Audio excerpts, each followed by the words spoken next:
Good evening. I'm Robert Sumwalt, and I'm a board member with the NTSB.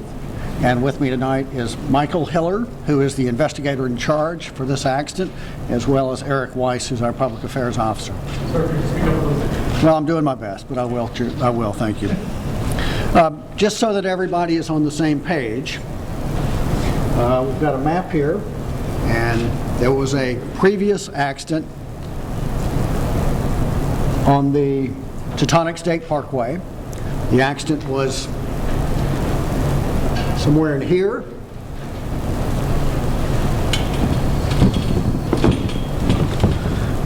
Which caused traffic to be diverted from the Teutonic Parkway onto Commerce Street. I just wanted to go through that just to make sure that everybody was on the same page. Today, our first full day of the investigation. I think I left my water in there, Eric, so. Today's the first full day of the investigation, and so there's been a lot going on. We have interviewed the engineer today, and literally that interview was just concluding as I walked into this room. So the one tidbit that I was able to determine was that we saw that the engineer reported that he saw the car moving onto the tracks. We plan to interview the conductor tomorrow, and so regarding the engineer, we hope to have more details of his interview tomorrow. Again, that interview was just concluded, and that's why I don't have any more information to give to you right now. We've also been interviewing other witnesses, and some of the sources of information for that have come through our NTSB email address, which you've been gracious to provide. And that email address is witness@ntsb.gov. So witness@ntsb.gov. We are getting hits on that email address. People are contacting us, and we are following up. One of the witnesses that we interviewed today was the driver who was in the car behind the accident SUV. And he stated that he entered Commerce Street to circumvent the traffic congestion that we were just talking about. He said as he approached the crossing, traffic was, in his words, inching along. The accident vehicle slowly moved onto the crossing and stopped, and as it was stopped, the gate lowered, striking the accident vehicle on the back corner of the vehicle. The gate ended up against the back window of the SUV. He saw the flashing lights at the crossing, but does not remember hearing the bells or the train horn. He said his windows were up except for his driver's side window, which was open about an inch. Upon seeing the gate strike the accident vehicle, the witness backed his vehicle up and assumed that the SUV driver would do the same. He said he motioned with his hands, attempting to communicate to her to back up. The SUV driver exited her car and walked to the gate. She touched the gate, but not as to move it. The witness did not communicate with the accident driver. The accident driver then entered her vehicle and sat there for a moment, and he described it as if she had enough time to put on her seatbelt. And the accident driver suddenly pulled forward, and as she did so, the train struck the car. So that is the account from the witness who is immediately behind the accident SUV. A preliminary review of the event recorder data. A preliminary review of the data from the event recorder on the train has shown that as the train approached the grade crossing where the accident occurred, as the train approached the Commerce Street grade crossing, the train sounded the proper grade crossing cadence on the horn. We've all heard it. 2 long blasts, a short blast, followed by a long.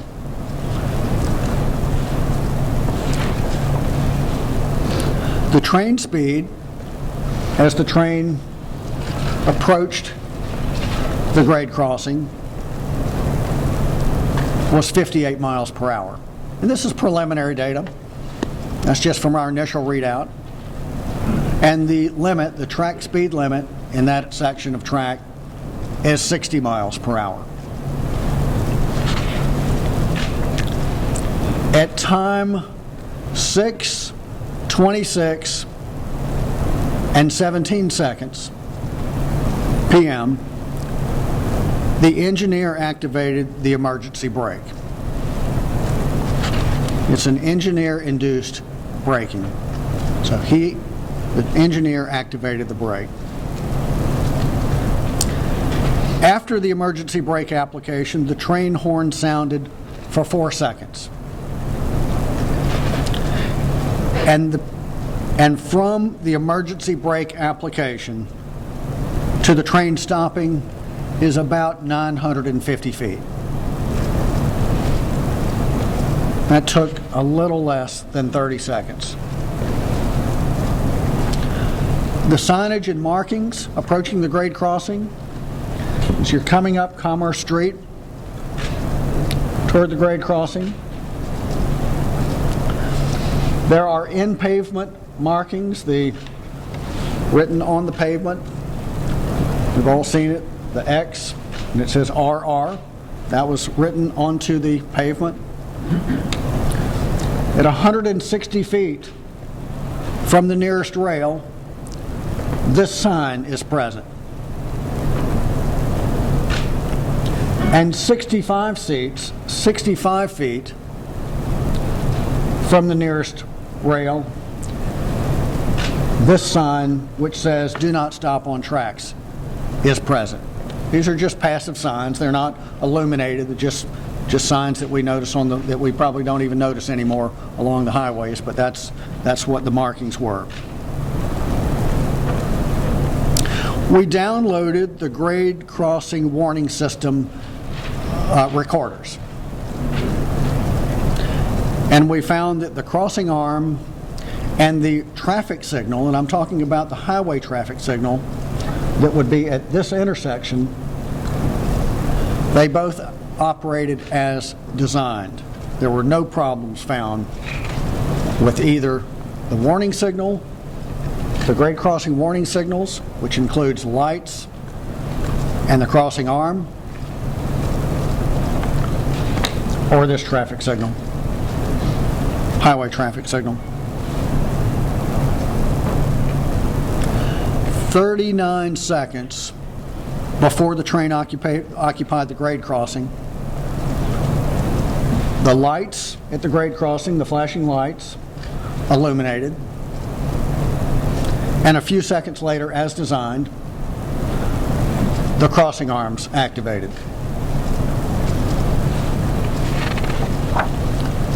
The signal lamp voltage for the flashing lights alongside the track, the signal voltage was sufficient to provide sufficient light brightness.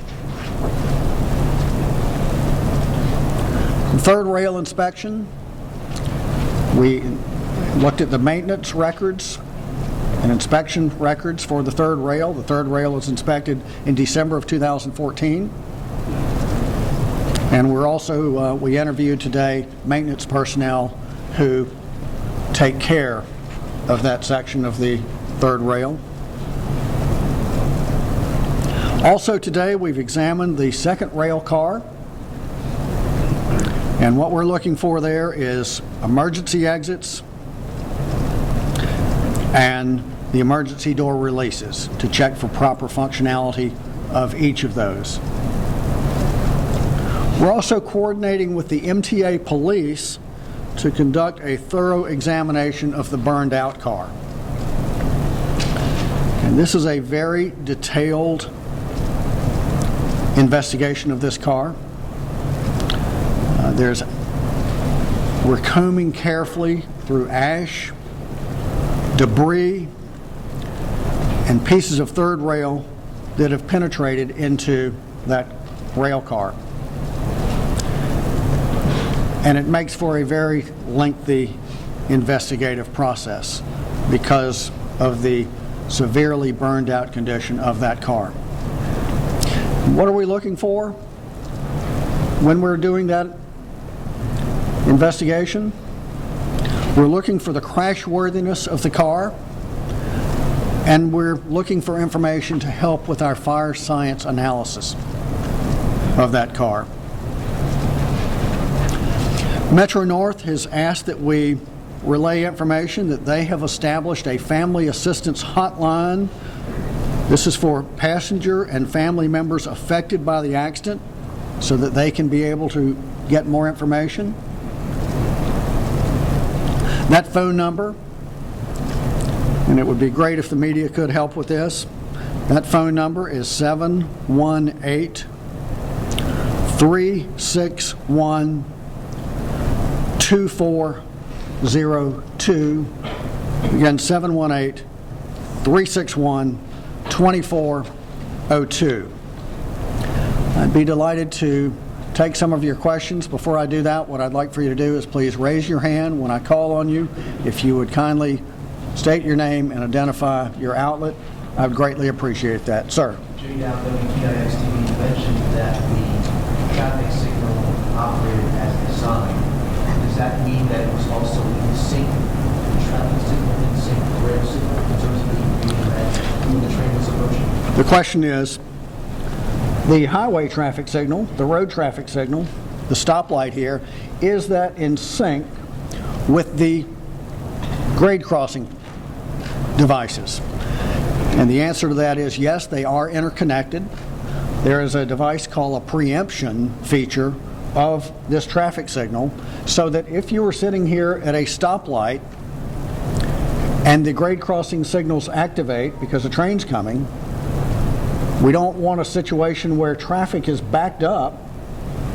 So as soon as that grade crossing activates, it will then stop the traffic going this direction and allow traffic to clear out, allow this to turn green to clear out that intersection. So that preemption device did work as designed. There's a question here. Pete Donahue from the New York Daily News. You said the train hit the brakes at 6:26:17. Do you know approximately the location of it and the time of the brake?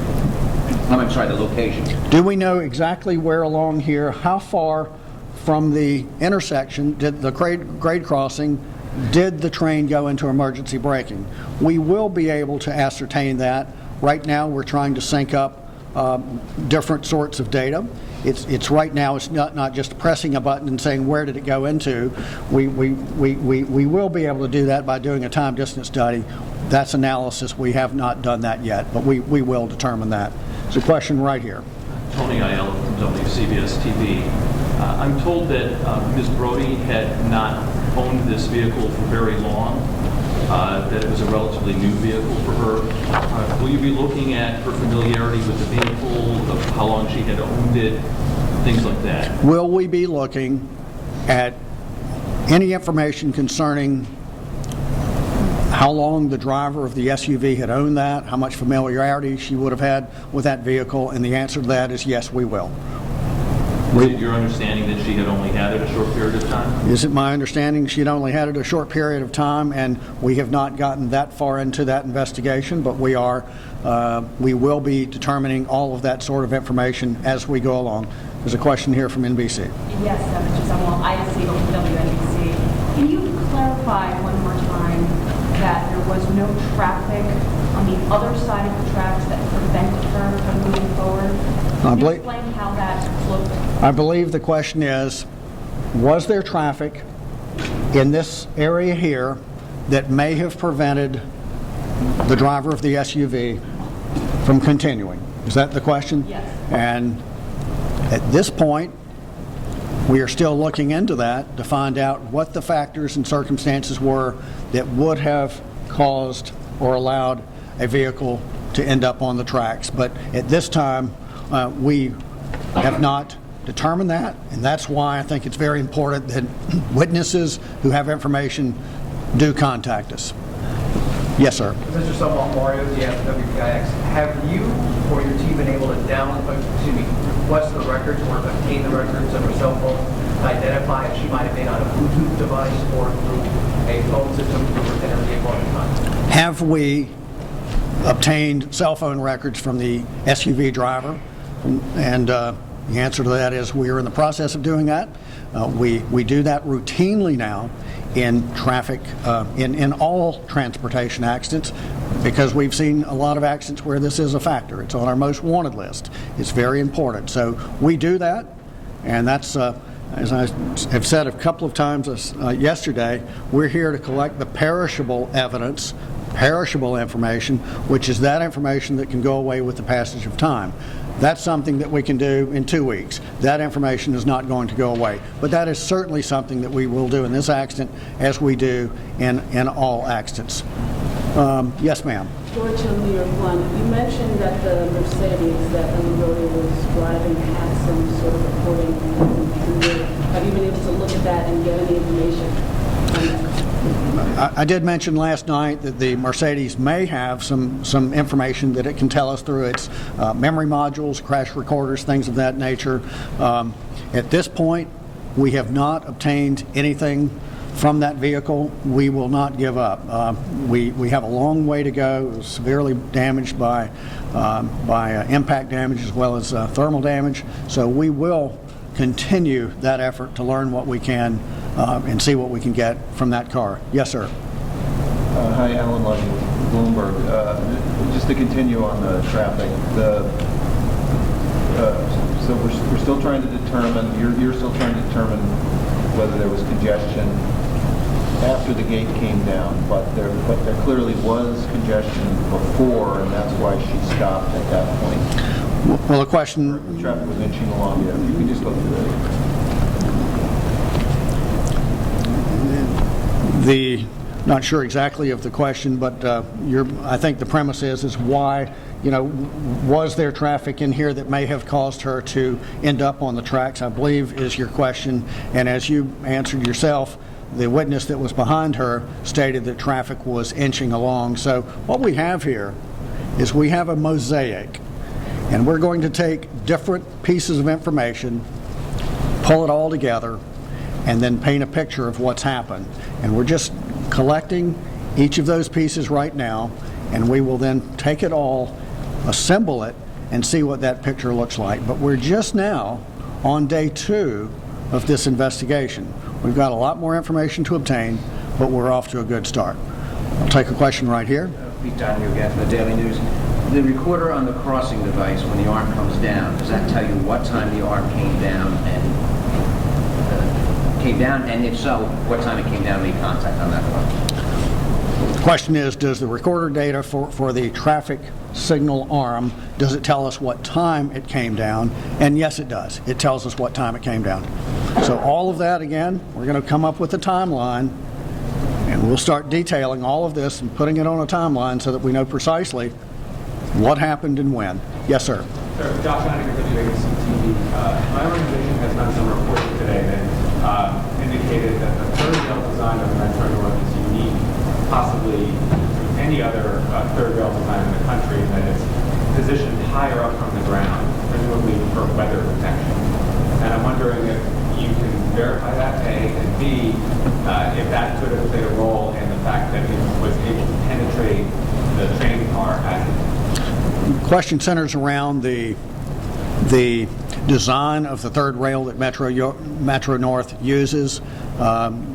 It's my understanding, to talking to Metro North, that theirs is the only one of that type. There's a shoe type and an underride system where you've got a third rail, and then the device from the train that carries the current into the current collector carries the current into the car that makes the motive of the car. one sits on top of, the other sits below. Metro North's in talking to Metro North, theirs is different from others. Did that in some form or fashion contribute to the ability of the third rail to penetrate into the car, into the rail car? That's certainly one of the things we will look at. Last question. Yes, sir. Dave Rhodes, Fox 5. You mentioned the accident that happened before. Is there any indication that this was the first time that the driver of the SUV had been going this way, or to know if this was on a normal route, or if this was somehow out of the ordinary? Do we know if the driver of the SUV was familiar with this route, basically, is what I think you're asking. Had she driven this route before? That's one of the things we will find out. We will interview people who are familiar with her and find out what her daily habits were. We want to find out, if we can, how familiar she was with this particular route. Follow up on the third rail question. That was the last question, but thank you very much, and we will be, as we have in the past, our commitment is to give you information as we learn it. Tomorrow will be a very busy day. Our intention is, if we have information, we hope to provide a press briefing tomorrow, and you can follow us at Twitter, at NTSB is our Twitter handle, and you can follow us on our webpage, www.ntsb.gov. Thank you very much.